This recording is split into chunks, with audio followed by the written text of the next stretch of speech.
ఎందుకు చేయాల్సి వచ్చింది ఫస్ట్ ప్రవస్తి? ఎలిమినేషన్ని ఒప్పుకోలేకపోతున్నావు, తీసుకోలేకపోతున్నావు, అందుకే నువ్వు ఇలా వీడియో చేస్తున్నావు. హిందీలో ఎలిమినేట్ అయ్యాను, తమిళ్లో కూడా అయ్యాను. ఇంకా హాఫ్ మార్క్ డిఫరెన్స్ ఎలిమినేట్ అయ్యాను మరి తమిళ్లో. వాటి మీద ఎందుకు వీడియో చేయలేదు? పద్ధతిగా వాళ్ళే పిలిచారా, నువ్వు వెళ్ళావా? సో వాళ్ళే పిలిచి వాళ్ళే ఇలా ఇన్సల్ట్ చేసి ఎలిగేషన్స్ చేసినప్పుడు, స్టార్టింగ్ వీడియో చేసినప్పుడు జనాలందరూ సపోర్ట్ చేశారు. కానీ ఎందుకు మళ్ళీ నిన్ను మీద ట్రోలింగ్ అవన్నీ స్టార్ట్ చేస్తున్నారు? సునీత గారు ఎప్పుడైతే పెట్టారో నాకు అప్పటి వరకు సపోర్ట్ చేసిన వాళ్ళు అందరూ కూడా వెళ్ళిపోయారు.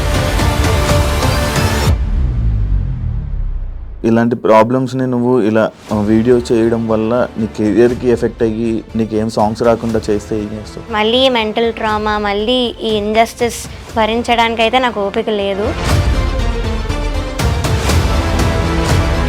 నాకు హెల్ప్ కావాల్సి వచ్చినప్పుడు ఎవ్వరు కూడా మాట్లాడలేదు. బట్ నేను ఎప్పుడైతే అలిగేషన్స్ పెట్టానో అప్పుడే ముందుకు వచ్చారు.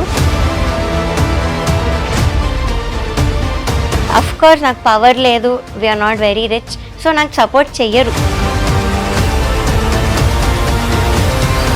కీరవాణి గారి గురించి ఏం చెప్తావు నార్మల్గా? సో ఎప్పుడు మనం ఏమైనా చేసి అది నచ్చకపోతే ఇది నాకు నచ్చదు అనడం వేరు, కానీ ఇది చేస్తే నువ్వు మనిషివే కాదు అనడం. ఇప్పుడు సునీత గారి నుంచి కానీ కీరవాణి గారి ఎక్కడైనా నీకు ఫోన్లు రాలేదా? ఈటీవీ నుంచి ఒక ఎంప్లాయీ గారు కాల్ చేశారు, చేసి ఇలా నిజంగా ఇంజస్టిస్ జరిగింది, ప్రస్తుతం ఎలిమినేట్ అవ్వకూడదు అని అయితే చెప్పారు. So I have to expose this, నాలా ఇంకొకరు సఫర్ అవ్వకూడదు.